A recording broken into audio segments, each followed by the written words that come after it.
The gavel struck once, a thunderclap in the packed federal courtroom, and every whispered conversation died. A single sheet of paper glinted under the fluorescent lights, its edges trembling in the air-conditioned draft like the flag of a revolution no one saw coming.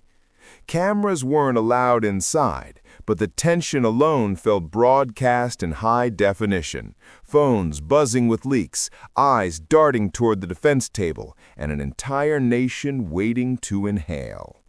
Judge Tanya Chutkin's gaze was razor-sharp, the kind that sliced through excuses before they were spoken.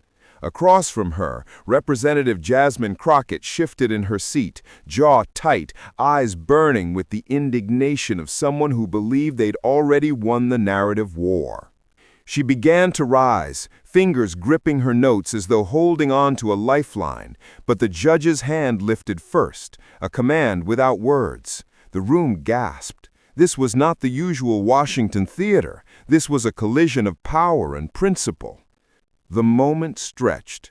Every reporter in the gallery was caught between scribbling furiously and simply staring. It was as if history itself had slowed the clocks to watch what would happen next. Chutkin leaned forward. Her voice, calmed but unmistakably edged, cut the air.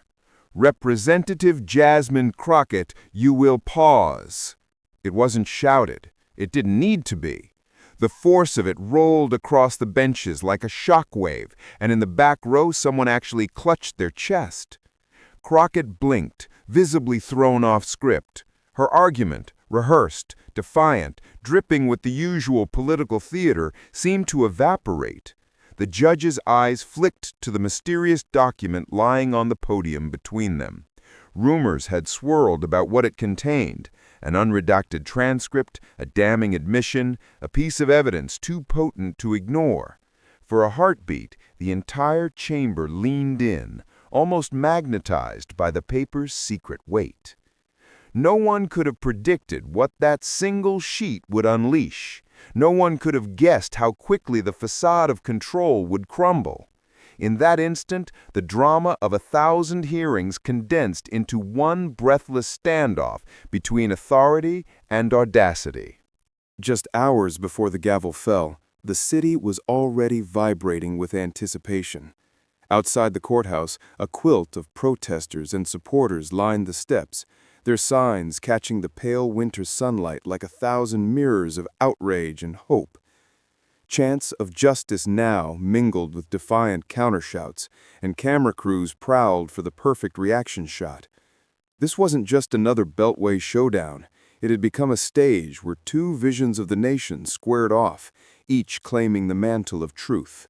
For months, Representative Crockett had framed herself as the champion of the unassailable, striding across cable news panels and social media feeds with sound bites sharp enough to cut. But beneath the gloss lay unanswered questions and a pattern of quiet maneuvering that had drawn scrutiny from watchdogs and journalists alike. Rumors swirled of sealed evidence, secret correspondence, and a looming reckoning. Judge Tanya Chutkin, by contrast, had built her reputation brick by brick. A child of immigrants who rose through the ranks of public service, known for calm but unflinching judgments. Her courtroom was not a place for theater. It was a crucible where posturing melted away, leaving only truth and accountability. That contrast, arrogance cloaked in authority versus dignity rooted in lived experience, is what electrified this moment. For immigrant families across the country, for first-generation professionals, for anyone who had been told to wait their turn, Chutkin's composure read like a quiet vindication. Here was someone who carried the weight of their aspirations into one of the most powerful rooms in America and refused to flinch. Crockett's bravado, once seen as strength, now looked brittle under that gaze. Inside, the stakes stretched far beyond a single argument.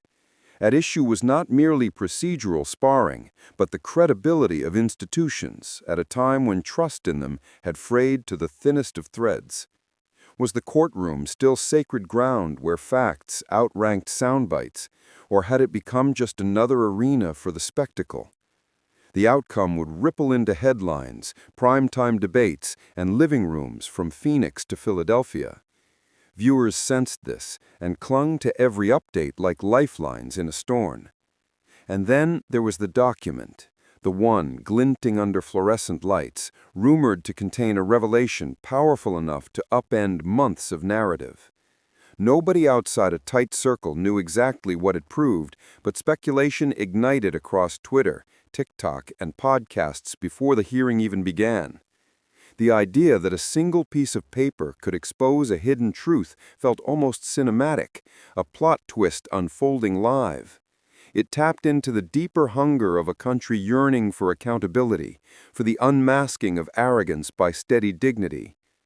As the judge and the representative squared off, the symbolism sharpened. Two faces of America in a silent duel. The hero who had clawed her way up without fanfare, and the antagonist who had leveraged spectacle into power. It wasn't just about who would win the argument. It was about whether principle still had a pulse in the public square. Each passing minute felt like a test of the nation's character, a referendum on whether integrity could still command respect.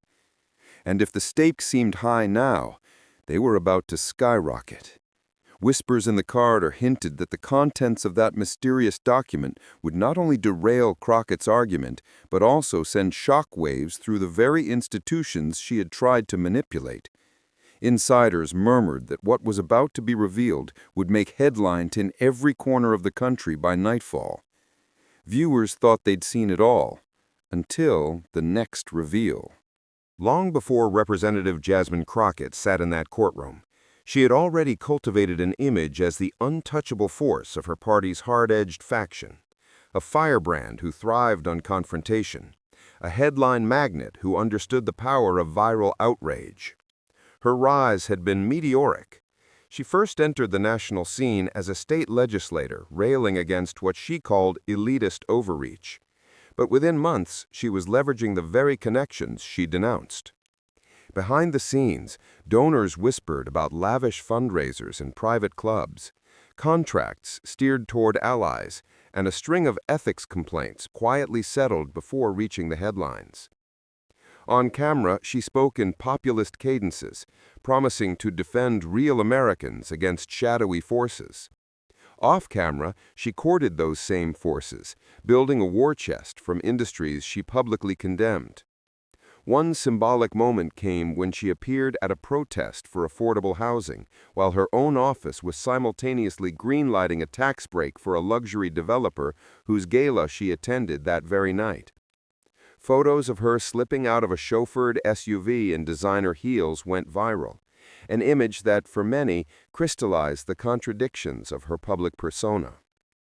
Crockett's arrogance was not just a rumor, it was her brand. In interviews, she smirked at fact-checkers, dismissing their work as petty distractions. In hearings, she spoke over colleagues, often turning official proceedings into soliloquies about her own toughness.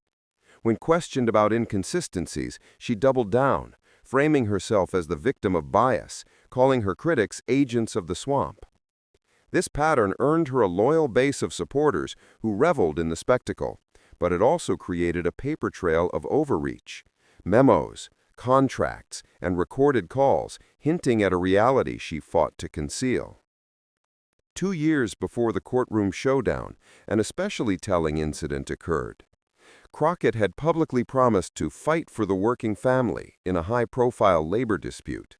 Yet leaked audio from a closed-door meeting revealed her berating union leaders for not staying on script with her media narrative. That leak sparked a brief scandal, but she weathered it with practiced outrage, accusing foreign bots of fabricating the recording. Though the story faded from the headlines, for insiders it was proof of a pattern, the performance of populism masking a deep cynicism. Each misstep might have been survivable alone. Together, they painted a portrait of someone who had mastered the optics of rebellion while embracing the privileges of the powerful.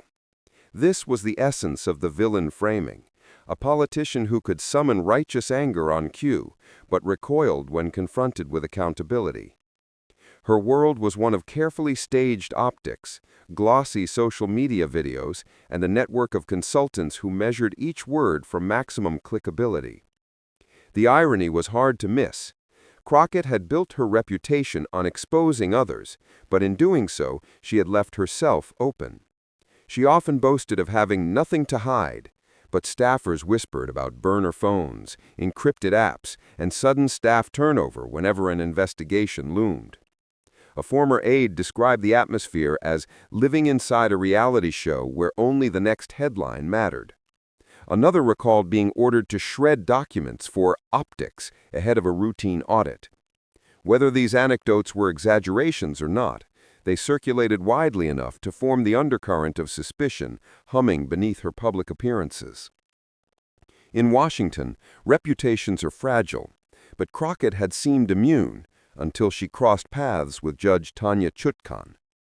Whereas Crockett rose on noise, Chutkan rose on quiet resilience. Crockett flitted from cable studio to podcast mic, while Chutkan built her reputation in courtrooms and community boards. This contrast would become the moral spine of their confrontation. One woman who treated power as theater, another who treated it as responsibility. The stakes in that courtroom were therefore not just about a single dispute, but about whether the public would finally glimpse the gap between Crockett's self-styled myth and her real record. For years, she had relied on the churn of the news cycle to erase yesterday's contradictions. But a federal courtroom, presided over by a judge known for her unflinching integrity, was not a place where optics could erase substance. In the run-up to the hearing, anonymous insiders hinted that the mysterious document on the podium contained evidence of exactly this hypocrisy. Perhaps a memo or transcript showing Crockett had privately lobbied for a policy she'd condemned in public. Social media, primed by years of her combative persona, exploded with speculation. Even some of her own allies quietly distanced themselves, scrubbing old endorsements and muttering about letting the facts come out. Crockett herself appeared undaunted. In interviews days before the showdown, she called the hearing a witch hunt and vowed to walk in there with my head high and my truth intact. Yet in the stillness of that courtroom, beneath Judge Chutkan's steady gaze, the weight of her contradictions pressed down. The bright lights no longer flattered, they exposed. The murmurs in the gallery were no longer applause, they were anticipation of a reckoning. And as the judge's hand hovered over the damning document, Crockett's carefully choreographed rise seemed to hang by a thread. All her calculated defiance, her choreographed photo ops, her mastery of the narrative, none of it could shield her now from the possibility that truth would finally eclipse performance. Yet across the aisle, another figure had lived a very different journey. Long before the cameras and the courthouses and the sheet of paper shimmering under the lights, Tanya Chutkan's story began on the worn tile floors of a small apartment where English was a second language and dignity was a first principle. Her parents had arrived in America with degrees that went unrecognized and accents that were mocked, yet they carried with them a belief in fairness so strong it felt like another member of the household. She learned early what it meant to translate documents for neighbors, to see her mother humiliated at a licensing office, to watch her father work 2 jobs and still stand upright at the dinner table. Those moments etched into her a quiet steel, the sense that power could be used to crush or to uplift, and that the difference lay in whether someone in authority chose empathy over ego. As a child, she was not the loudest voice in the room, but she was always the one taking notes, storing details, watching patterns. Teachers remembered her as the student who noticed everything, the girl who raised her hand not to grandstand, but to ask the question others were afraid to form. When classmates mocked her lunchbox or her mother's accent, she answered with poise. When landlords tried to push her family out of their apartment, she accompanied her parents to legal aid offices, sitting silently as attorneys explained their rights. These early experiences seeded her belief that the law could be a shield rather than a weapon, but only if wielded by someone who understood the stakes for ordinary people. In college, she balanced coursework with translating for immigrant women at shelters. In law school, she interned at public interest firms instead of the lucrative clerkships offered by corporate law. One summer, she traveled back to her parents' homeland to work with a rural legal clinic. She returned with journals full of case notes about children forced to represent themselves, women denied basic protections, and the quiet heroism of community advocates who refused to give up. Her professors said she had the instincts of a litigator and the soul of a social worker. Those instincts would later define her approach on the bench. Even as she rose professionally, she absorbed each setback as training. Early in her career, she lost a pro bono case for an undocumented father who was deported despite clear evidence of procedural errors. The anguish of that loss haunted her, but it also hardened her resolve. If the system can fail him, then the system can fail anyone, she told a mentor. She threw herself into her work with even greater focus, eventually becoming known for rulings that combined meticulous attention to precedent with a human grasp of the stakes. Colleagues often remarked on how she could quote statutes line by line, but still remember the names of the children whose futures hung on her decisions. By the time she reached the federal bench, Chutkan had earned a reputation as a jurist who could not be intimidated by noise, status, or political pressure. She did not seek cameras, yet cameras found her. She did not trade in sound bites, yet her words resonated like thunderclaps because they were grounded in lived experience.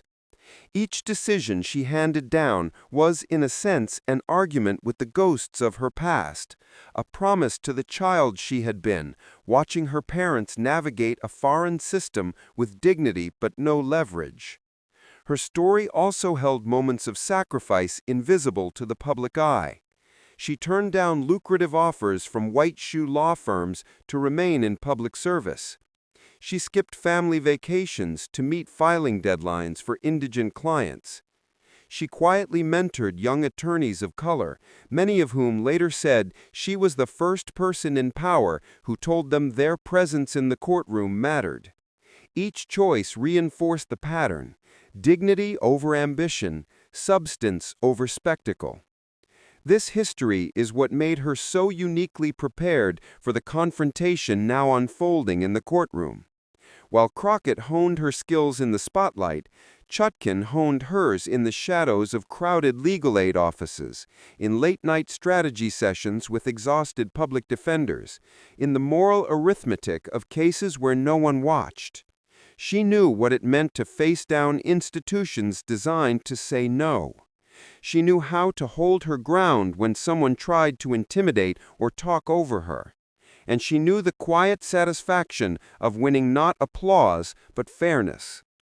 When the rumors began swirling about a high-profile confrontation with Representative Crockett, friends urged her to brace for the spectacle. But Chutkan simply adjusted her glasses and went back to her case files. Her preparation for that day had begun decades earlier. In every moment she chose patience over anger, fact over spin, dignity over arrogance. This wasn't just another case. It was an echo of every fight she had ever waged for fairness. The symbolic weight of her presence in that courtroom extended far beyond her personal story. For immigrants and first-generation Americans watching on live streams, she embodied the proof that their struggles could lead to authority without abandoning principle. For women of color in the legal field, she stood as a rebuttal to every whisper that they were tokens rather than titans. Her composure in the face of Crockett's theatrics was not the stillness of fear, but the steadiness of someone who has already survived far greater storms. As the camera shutters clicked and the whispers ricocheted around the courtroom, Tanya Chutkan did not flinch. Her eyes moved between the lawyers, the evidence, the restless audience, and finally to the sheet of paper on the podium. It was not just evidence, it was the culmination of a lifetime spent believing that truth, handled correctly, can pierce even the loudest deception. In that instant, her past and present fused. Every immigrant struggle, every late-night case file, every sacrifice gathering like a storm behind her calm demeanor. And in that moment, all their past trials converged into one showdown. The hush in the courtroom shattered like glass as the first volley of words cracked across the chamber. Representative Jasmine Crockett leaned forward, voice pitched high with practiced indignation, her fingers stabbing the air as if punctuation were a weapon. "This entire proceeding," she declared, "is a sham cooked up by elites who fear the truth." Her tone rose on the last syllable, a crescendo designed for cable news clips, but inside the room it landed like a brittle echo. Judge Tanya Chutkan did not so much as blink. Her hands rested on the bench, palms open, posture straight as marble. She let the silence gather after Crockett's outburst, let the weight of decorum press back against the theatrics. When she finally spoke, it was with the deliberate clarity of someone who knows every syllable will be dissected. "Representative, this court will consider facts, not slogans. Please proceed accordingly." The contrast between the two women deepened with each exchange. Crockett's gestures grew sharper, almost frantic, as if she could carve her narrative into the air itself. Her shoulders tightened, eyes darting toward the gallery for reassurance. Chutkan remained still, gaze steady, her voice a low current undercutting the roar. The cameras outside the building couldn't see the micro-expressions, but the reporters could, and their fingers flew across keyboards, tweeting blow-by-blow accounts that began trending within minutes. Across Twitter and TikTok, hashtags bloomed. Hashtag calm versus chaos. Hashtag truth on the bench. Hashtag Crockett meltdown. Clips from the courtroom's audio feed spread like wildfire, spliced with reaction videos of pundits and ordinary viewers gasping, cheering, or shaking their heads. In living rooms from Houston to Hartford, people leaned closer to screens, feeling the heat of the moment through the cold glow of their devices. This wasn't just testimony, it was a national spectacle unfolding in real time. Crockett tried to regain the narrative with another broadside, accusing the court of bias and hinting at conspiracies.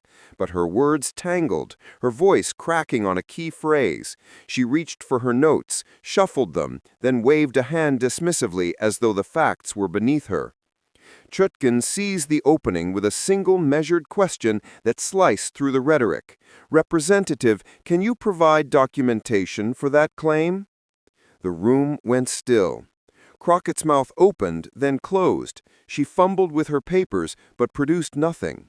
Murmurs rippled through the benches. On social media, someone posted a GIF of a chess piece toppling. Within seconds, it had thousands of likes. Even Crockett's allies online were hedging, calling the exchange a rough patch or not her best moment. Every minute heightened the tension. Crockett's body language shifted from swagger to strain, jaw clenching, shoulders curling inward, eyes flashing with irritation rather than confidence. She began speaking faster, overlapping herself, while Chutkan slowed her tempo, pausing deliberately, letting Crockett's agitation hang in the air. Viewers picked up on it instinctively, the sense of a balloon inflating past its limit while a pin hovered inches away. Meanwhile, the unseen document on the podium grew heavier by the second in the collective imagination. Tweets speculated wildly about its contents. Was it an email, a bank transfer, a sworn testimony contradicting Crockett's claims? Memes compared it to Pandora's box. Commentators on live streams spoke in hushed tones, their voices tinged with anticipation as if they were narrating a countdown. Inside the courtroom, Crockett's attempts to reclaim control only deepened her unraveling. She invoked her supporters, name-dropped endorsements, even hinted at repercussions for those spreading lies. Chutkan did not rise to the bait. Instead, she adjusted her glasses, reread a passage from the case file, and posed another surgical question. Each time she spoke, the judge's words landed like steady hammer blows on a cracking facade. The audience felt the shift, a collective inhalation as Crockett's momentum drained and Chutkin's presence filled the void. Even those who had come to cheer the representative sat back, sensing the dynamic tilting. A young law student in the gallery whispered, "She's losing it," and the phrase became a trending quote within minutes. Yet through it all, Chutkin maintained the same calm she had carried from her childhood kitchen to the federal bench. Her voice did not rise, her hands did not tremble. She allowed Crockett every chance to regroup, but each opportunity became another slip on the slope she had built herself. The hero's composure became the mirror reflecting the villain's unraveling, and everyone watching could feel the inevitability building like a drumbeat. Then came the moment nobody expected. For a long, electric heartbeat, no one moved. Representative Crockett's last accusation still hung in the air like smoke after a small explosion. Judge Tanya Chutkan tilted her head slightly, her eyes fixed on the sheet of paper that had sat untouched through the entire exchange. In that stillness, the room seemed to contract. The clicking of keyboards halted, the shifting of feet stilled. Even the HVAC system's steady hum felt like it faded into nothing. Then, with emotion both unhurried and unstoppable, Chutkan reached forward and drew the document toward her. The paper's edge hissed softly as it slid across the polished wood, a sound so ordinary yet so amplified in the tension that a reporter later described it as the courtroom starter pistol. She didn't speak immediately. Instead, she adjusted her glasses and let her eyes travel down the page. 1 second, 2 seconds, 3. Every tick of the clock built suspense like a drum roll. Crockett tried to fill the silence. "Your Honor, with all due respect," she began, but her voice cracked on the final syllable. Chutkan raised one hand, palm outward, a subtle gesture to pause. The representative stopped mid-sentence, blinking rapidly, as if realizing for the first time she no longer controlled the tempo. At last, Chutkan's voice, low and resonant, slid into the silence. "Representative Crockett, the court has reviewed a document entered into evidence under seal. I believe it may clarify your claims." She turned the page outward just enough for the courtroom to glimpse its header, black ink on white paper. "Internal correspondence, confidential." A tremor of gasps rippled across the gallery benches. The judge did not reveal the entire contents. She read only a single line, measured and deliberate, a quote from Crockett herself contradicting the very statement she had just made under oath. "It appears," she said evenly, "that you were briefed on this policy months earlier and privately expressed support for it. Is that correct?" Crockett froze. The color drained from her face. She opened her mouth, but no words emerged, only a breathy half-laugh meant to signal nonchalance, but betraying panic. On Twitter, within seconds, the quote began circulating. Privately expressed support. Memes exploded, reaction videos lit up with shrieks and hands-on-head disbelief. Hashtags like paper drop, caught in 4K, and receipts on the bench surged into the trending column. In the courtroom, Chutkan allowed the silence to bloom again, a teacher giving a student time to answer. When Crockett did not, the judge continued, her voice still calm, but now unmistakably edged with finality. "Representative Crockett, the court has reviewed a document entered into evidence under seal. I believe it may clarify your claims." She turned the page outward just enough for the courtroom to glimpse its header, black ink on white paper. "Would you like to address them now?" Another beat passed. Crockett's hands fluttered over her notes, then dropped to the table. Her eyes darted toward her counsel, who leaned in and whispered frantically. She straightened, forced a smile that flickered like a faulty bulb, and muttered, I'm not sure of the context of that quote." Chutkan nodded once, the kind of nod that signaled both understanding and inevitability. "The court will provide you the full context in due course, but the record stands." She closed the folder with a gentle tap that echoed louder than any gavel. Gasps, whispers, and the metallic clatter of someone's phone hitting the floor cascaded through the gallery. A law student covered his mouth with both hands. A veteran journalist muttered, "She's done." Social media live feeds went into overdrive, text scrolling so fast it blurred. On cable panels, anchors broke in with alerts reading, "Breaking, document contradicts Crockett testimony." Crockett tried a final counterstrike. "This is a political attack," she said, voice rising again, but the tremor undermined the bravado. "Representative," Chetkan interjected softly, "this is not an agenda. This is evidence." The words landed like a bell tolling. She didn't raise her voice. She didn't need to. The atmosphere in the room shifted palpably. Where moments earlier Crockett had commanded attention, now she seemed smaller, her gestures shrunk, her eyes darting toward her counsel. Chetkan, by contrast, grew in presence without moving an inch, the way a mountain appears to rise as clouds drift past it. Then came the cinematic beat that sealed the moment. Chetkan set the paper aside and leaned forward slightly. "Representative Crockett, this court expects honesty. Anything less undermines not only your position, but the integrity of this institution." She paused again, letting the weight of the words settle over every head in the chamber. A murmur rose from the gallery. Someone whispered, "Receipts delivered." Another person quietly started to clap before thinking better of it. The court-martial cleared his throat for order. Outside, reporters scrambled to push out push notifications. Across the street, protest signs sagged as people refreshed their phones, trying to comprehend the sudden pivot. On cable panels, anchors broke in with alerts reading, "Breaking, document contradicts Crockett testimony." Crockett tried a final counterstrike. "This is a political attack," she said, voice rising again, but the tremor undermined the bravado. Representative Chetkan interjected softly, "This is not an agenda. This is evidence." The words landed like a bell tolling. She didn't raise her voice. She didn't need to. The atmosphere in the room shifted palpably. Where moments earlier Crockett had commanded attention, now she seemed smaller. Her gesture shrunk, her eyes darting toward her counsel. Chetkan, by contrast, grew in presence without moving an inch, the way a mountain appears to rise as clouds drift past it. Then came the cinematic beat that sealed the moment. Chetkan set the paper aside and leaned forward. "Representative Crockett, this court expects honesty. Anything less undermines not only your position, but the integrity of this institution." She paused again, letting the weight of the words settle over every head in the chamber. A murmur rose from the gallery. Someone whispered, "Receipts delivered." Another person quietly started to clap before thinking better of it. The court-martial cleared his throat for order. Outside, reporters scrambled to push out push notifications. Across the street, protest signs sagged as people refreshed their phones, trying to comprehend the sudden pivot. On cable panels, anchors broke in with alerts reading, "Breaking, document contradicts Crockett testimony." Crockett tried a final counterstrike. "This is a political attack," she said, voice rising again, but the tremor undermined the bravado.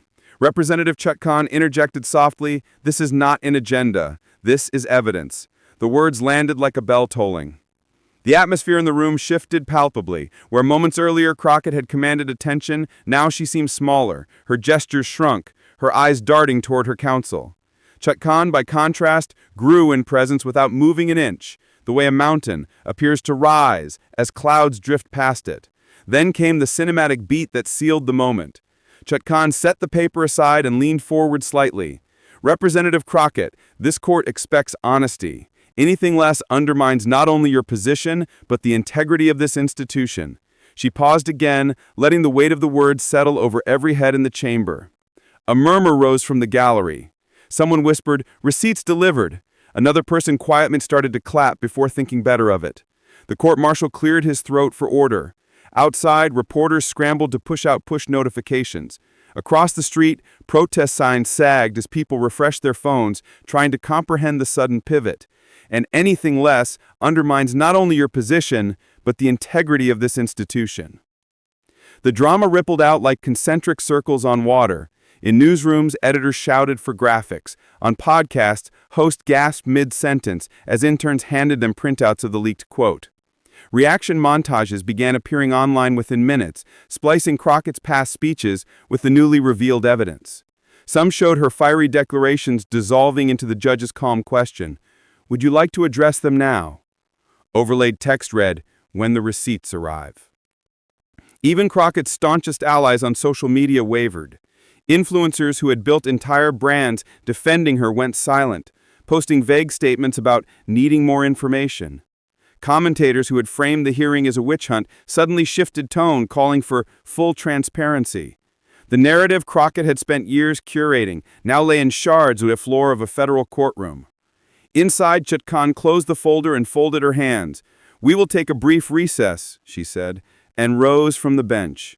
Her robe swayed slightly as she turned, a soft, almost imperceptible gesture, but in that moment it felt like the end of an era. Crockett remained seated, staring down at her notes as though they might rearrange themselves into a defense. As the judge disappeared behind the chamber's door, the room erupted in chatter. Reporters jostled for hallway exits. Phone calls began. Messages flew. Even the air seemed to vibrate with the realization that something historic had just happened. Not a ruling yet, but a turning point, a collapse of narrative, a shift of power. And yet, even in recess, the drama escalated. Outside the courthouse, TV anchor spoke to the crowd as the hashtags rolled across their screens. Protesters on both sides recalibrated their chants. Some who had arrived to support Crockett quietly slipped away, pulling hoodies over their heads. Others stood stunned, holding their phones aloft to film reaction videos. In the digital swirl of commentary, one theme emerged again and again: the quiet dignity of the judge against the crumbling performance of the representative. It became a template for countless posts, side-by-side screenshots, captions like, "This is what accountability looks like," gifs looping Chutkan's calm question, and Crockett's stunned silence. All the years of preparation, sacrifice, and integrity that had built Tanya Chutkan's character now radiated in this single exchange. Her mic drop was not a moment of arrogance, but of principle, a defense of the idea that truth could still matter more than theater. It was the embodiment of her life's arc. The immigrant's daughter who had learned patience in the shadows, now revealing the substance beneath a public facade. But the shockwaves had only begun. By the time the courtroom doors swung open, the story had already exploded across the digital universe. Within seconds, hashtags flooded every platform. Hashtag Tanya wins, hashtag truth delivered, hashtag receipts on the bench.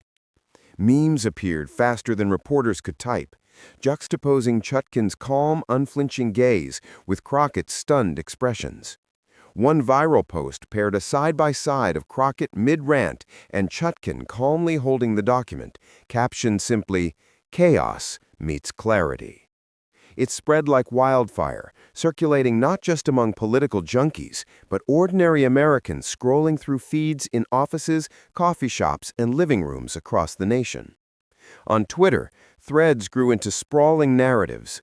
Users analyzed every word, every gesture, every subtle pause from the courtroom. GIFs of Chutkan's subtle nods looped endlessly, praised as lessons in composure. TikTok exploded with 15-second recaps, soundtracked with dramatic music, dissecting Crockett's flailing gestures and Chutkan's poised rebuttals. By evening, even casual viewers who had never followed federal hearings were debating the implications of a single line of evidence, all eager to share their takes. Commentators in traditional media struggled to keep pace. Morning shows cut segments short to replay courtroom audio.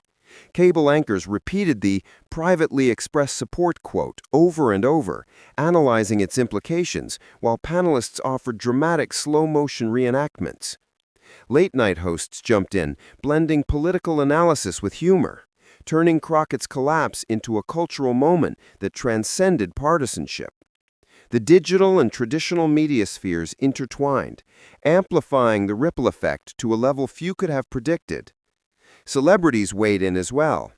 Actors, athletes, and influencers with millions of followers posted commentary lauding Chutkan's integrity, praising her as an example of dignity and leadership.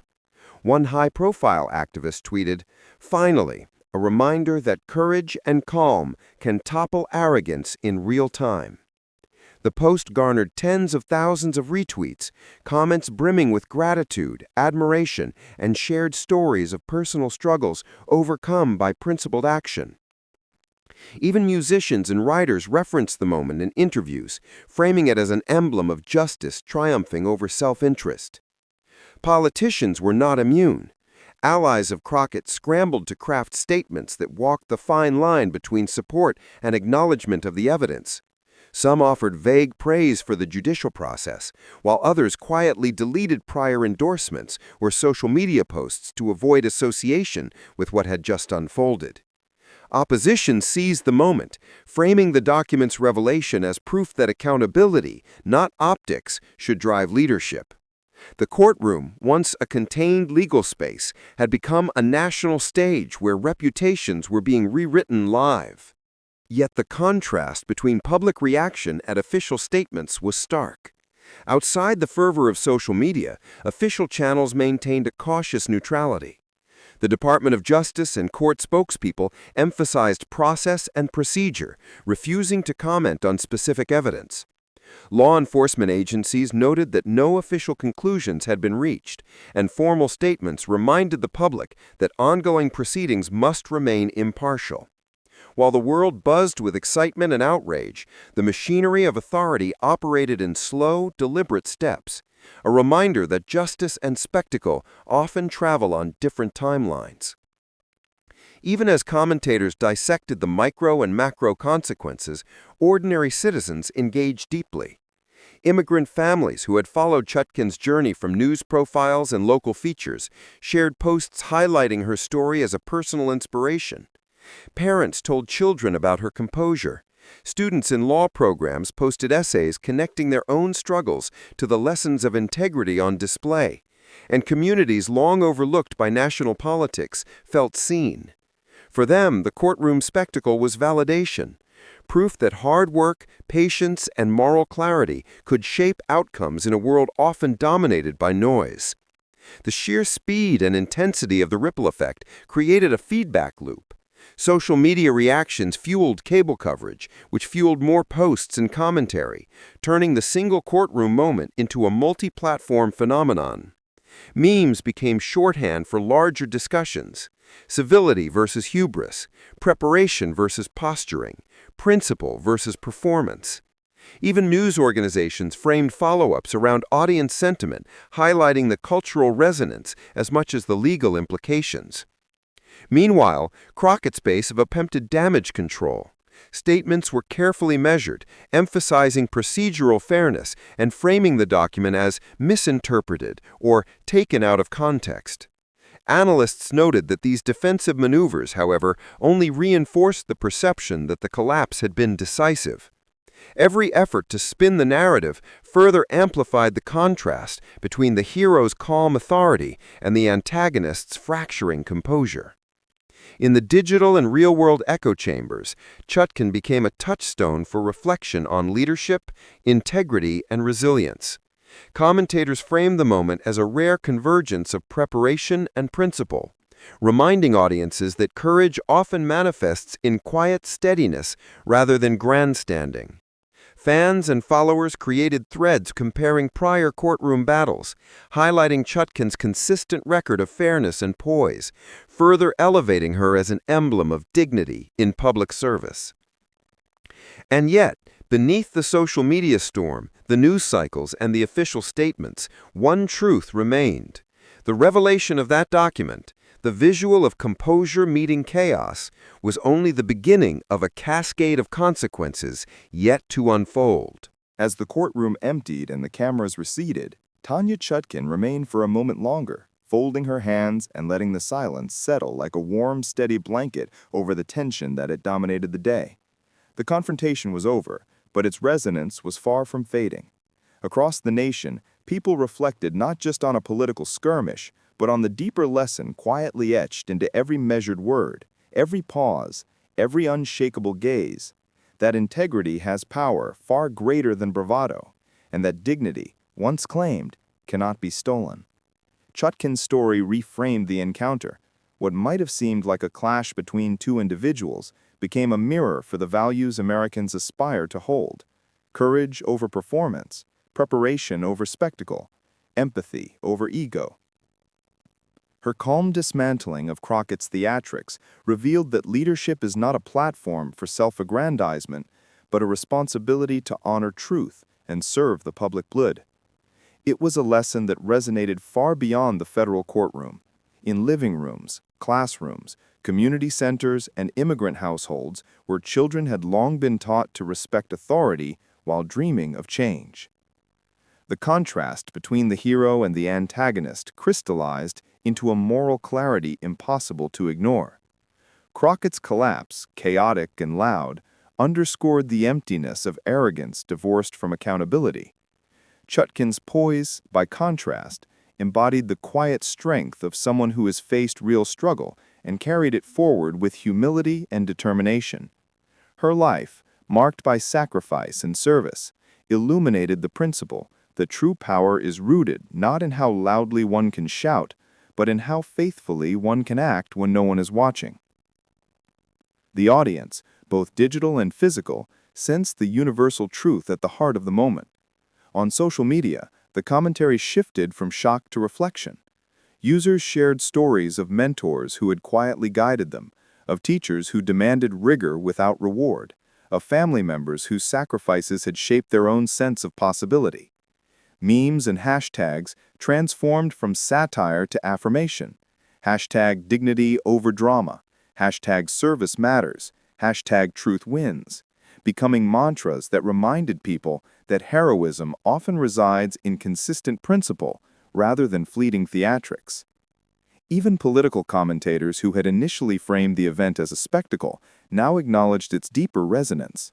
Panel discussions turned to lessons in ethical leadership and the enduring importance of preparation, patience, and moral clarity.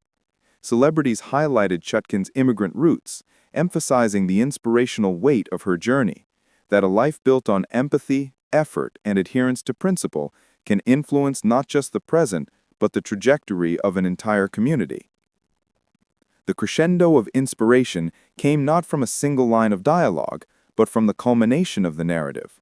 A woman whose childhood was defined by translation, observation, and quiet endurance, now stood at the apex of public scrutiny and met it with unwavering resolve. It was a moment that crystallized the idea that dignity, cultivated through years of discipline and sacrifice, inevitably commands respect and shapes outcomes far beyond immediate appearances. Chutkan's actions reframed the narrative from one of conflict to one of affirmation. The confrontation ceased to be about embarrassment or spectacle. It became a lesson in accountability and the enduring value of integrity. For viewers, the takeaway was profoundly empowering, that regardless of circumstance, standing firm in principle can ripple outward, inspiring those who watch to act with courage, compassion, and foresight in their own lives. As the story reverberated across news feeds, discussion threads, and personal conversations, a quiet truth became unmistakable. Heroism is not about domination, but about stewardship. Leadership is not measured by applause, but by the capacity to uphold values even in the face of pressure and performance.